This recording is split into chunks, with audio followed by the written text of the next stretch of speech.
chemin, gamins oubliés, égarés, donne-leur la main pour les mener vers d'autres lendemains. Sans cœur de la nuit, onde d'espoir, ardeur de la vie, sentier de gloire. Bonheurs enfantins, trop vite oubliés, effacés, une lumière dorée brille sans fin tout au bout du chemin.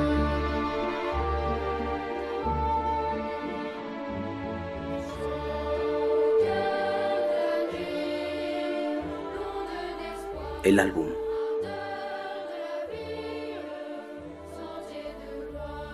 En estos días tibios y anodinos, paseo mi soledad senil por las calles y parques. Hoy, vacío de propósitos e ilusiones, con la espalda encorvada por el peso de los años y la memoria escapándose como agua entre las manos.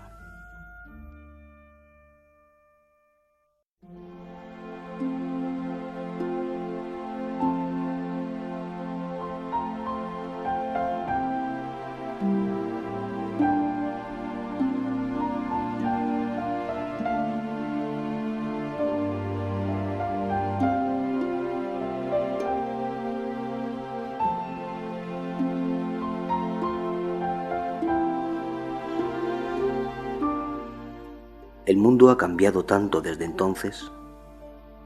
Una guerra inimaginable nos pasó por encima y por suerte algunos hemos podido sobrevivir para contarlo.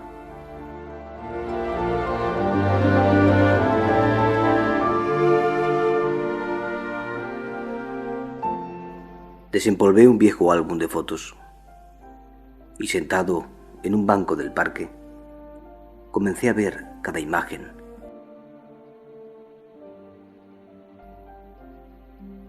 Es ahora más que nunca cuando brotan a mi memoria múltiples recuerdos de mi juventud y revivo aquellos años como si fueran hoy mismo.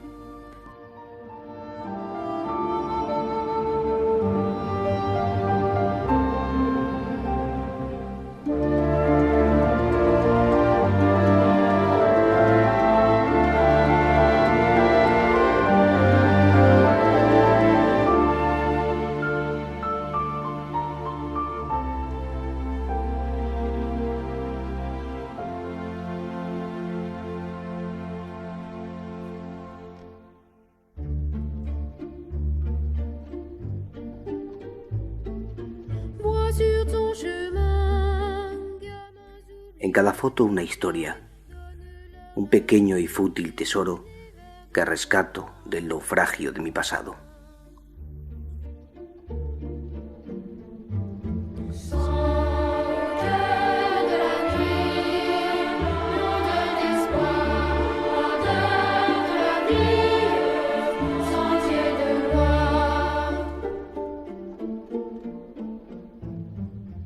Bonheurs enfantins, 60 años desde los primeros festines cumplegón. Ángel era un personaje de lógica cartesiana y conversación incombustible. Hubiera sido el puto amo del asilo de haber llegado. Su tertulia hubiera creado foros de opinión o algún consejo de sabios ancianos. Pero creo que hubiera terminado aprendiendo a bailar para conquistar a alguna ancianita de grandes tetas ortopédicas y saciar su lujuria senil.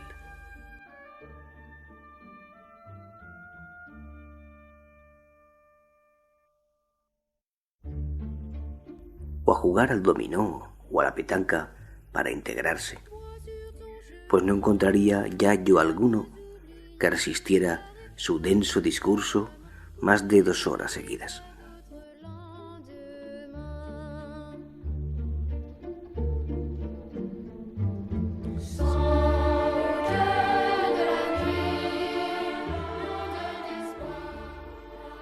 quizá Ángel tuviera miedo al silencio o al alma. El silencio siempre me ha acompañado y me ha llenado, porque en ocasiones las palabras son insuficientes para expresarse o simplemente sobran.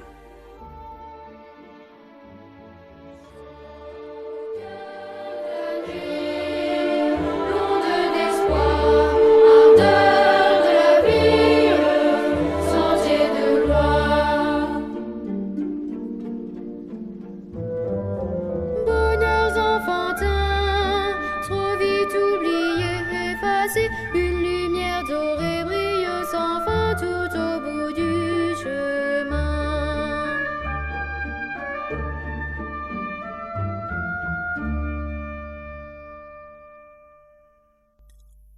La trascendencia del lenguaje. Así lo llamaba Pablo Félix, nuestro querido Pablito. Siempre expectantes por saber dónde clavaría Pablito el clavito. Aquellos que no lo conocían creían de él que era un hombre oscuro y misterioso. En realidad, era un personaje sencillo, pero con un gran fondo humano y cultural.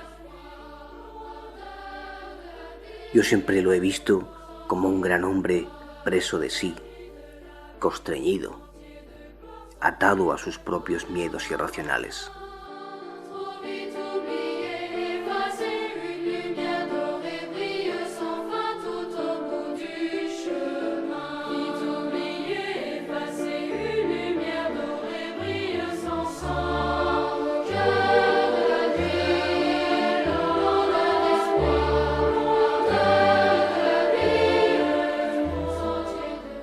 Hasta aquel día en que algo sobrenatural tuvo que ocurrirle y que nunca llegó a contarnos. Ese día fue el comienzo de una nueva vida. Tanto es así que se hizo llamar Félix Pablo. Y desde entonces se comió el mundo. Vaya si se lo comió. Creyó tanto en sí mismo que dejó todas las inseguridades y escribió ensayos docentes que fundaron escuela. Pues llegó a convertirse en decano de la Universidad de Salamanca.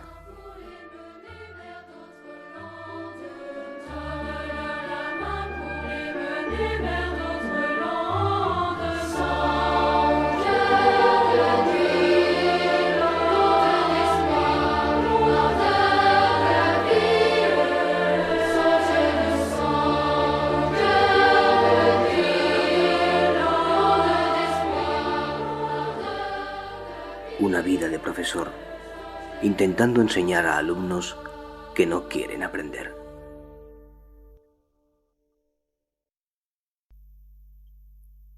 Resulta paradójico pensar que al único que llamábamos profesor no lo era. Este era Jorge, un humilde erudito de artes orientales. Jorge era un hombre bueno que nunca se le conoció enemigo alguno. Incluso durante la guerra, las tropas amarillas lo indultaron de una ejecución y con esa habilidad que le caracterizaba, supo servir a su enemigo sin por ello traicionar ni a su patria ni sus principios, sirviendo de enlace con varios frentes clandestinos de la resistencia. Aquellos sí que fueron tiempos duros. Los amarillos lo apodaron el Buda Blanco. Un día descubrieron que filtraba información a la resistencia europea. Volvieron a perdonarle la vida, aunque pasó 2 años en presidio hasta que terminó la guerra. El día que lo vi, no pude reconocerlo. Debió adelgazar 60 kilos. Pero no había perdido su afable sonrisa.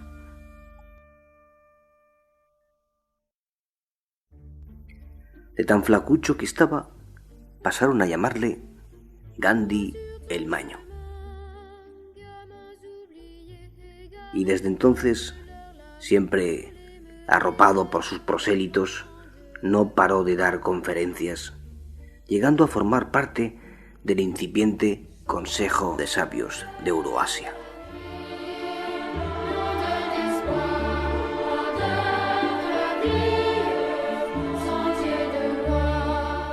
Hasta hoy en día perdura su movimiento espiritual. Fue un hombre grande, con alma de mujer. Curiosamente recuerdo que Maite era todo lo contrario. Diría que era una gran mujer con alma de hombre. Una incansable luchadora, llena de ambiciones locas. Antes de la invasión de Europa, Maite residía, según me contó Ángel, por los países del este, envuelta en transacciones mercantiles de altos vuelos. Hasta incluso comerció con el enemigo para la venta de 10 millones de packs de supervivencia militar. Fue ella quien nos alertó que algo gordo se avecinaba.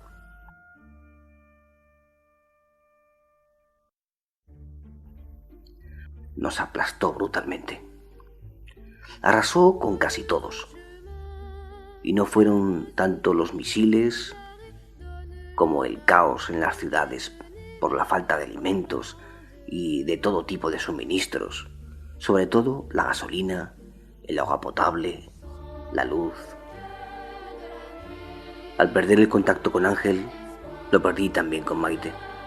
Supongo que sobreviviría a la invasión arropada por el círculo de adinerados empresarios, o incluso la imagino de Mata Hari, colaborando con la resistencia activa.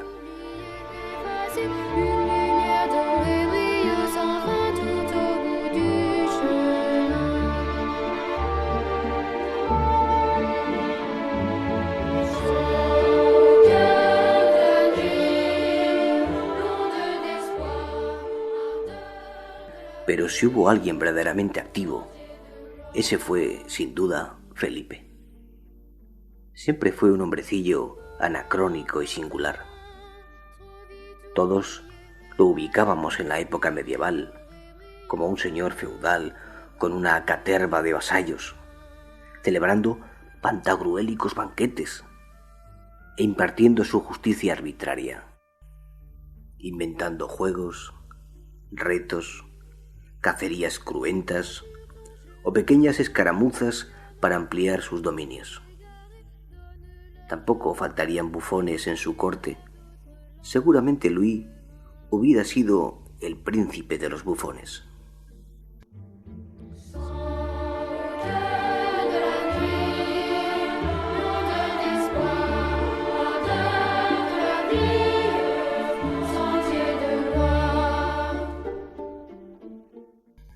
A Felipe la guerra lo cambió por completo. Surgió el rebelde y luchador, el estratega. Invirtió todo su patrimonio sin escatimar nada y consiguió reunir en poco tiempo un grupo para la resistencia de más de 1.500 personas.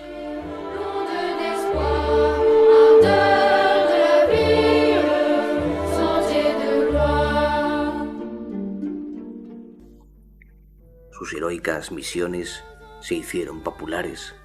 Corrió la voz de sus hazañas.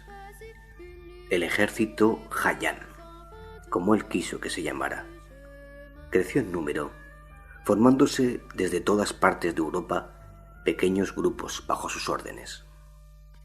Felipe, en este siglo, encontró su verdadero sentido.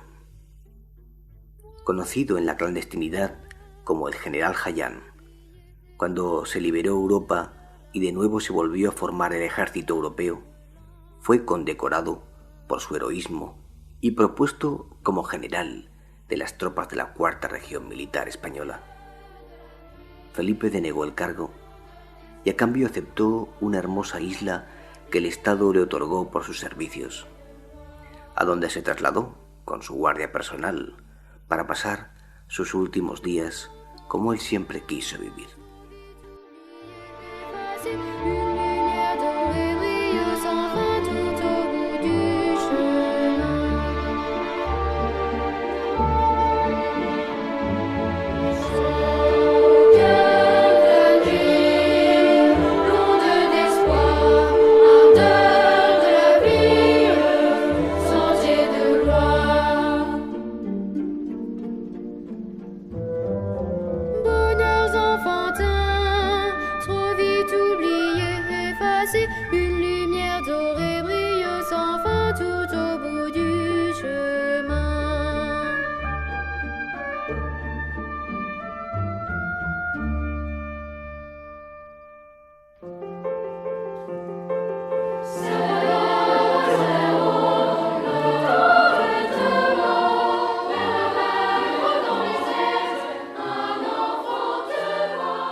En este álbum hay tantas historias encerradas, unas vidas en apariencia sencillas que la guerra truncó o transformó.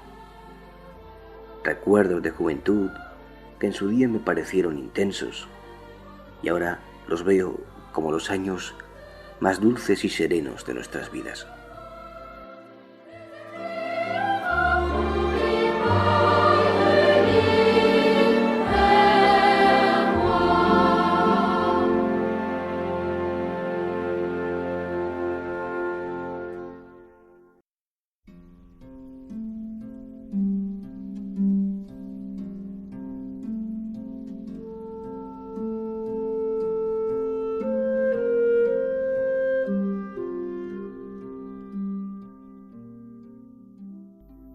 Hoy solo vivo con la vista en el pasado y escribo mi última página del libro de la vida.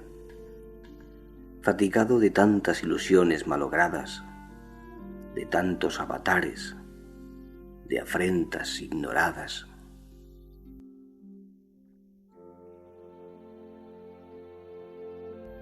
Agarrado a mi álbum, sueño entre foto y foto.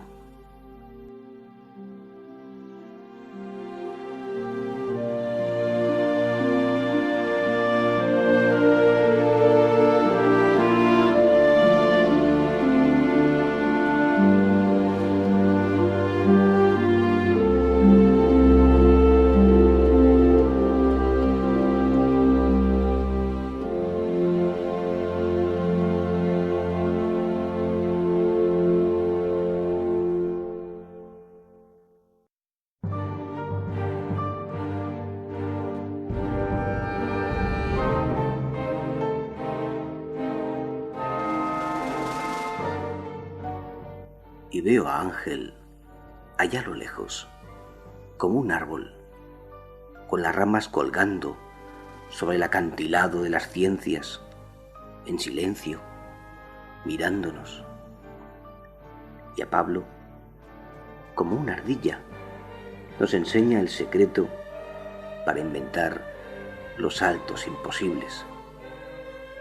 Y Felipe, fresco, claro como un río, dando la vida allí por donde pasa, derramándose. Y Jorge, como una nube, planea por el cielo, dibujando sonrisas y abrazándonos.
Hoy dejaré mi álbum en el banco del parque. Hoy quiero caminar y encontrar ese valle donde apagar mi sed, donde comer del árbol de la vida, donde saltar, saltar, saltar hasta las nubes de abrazos y sonrisas.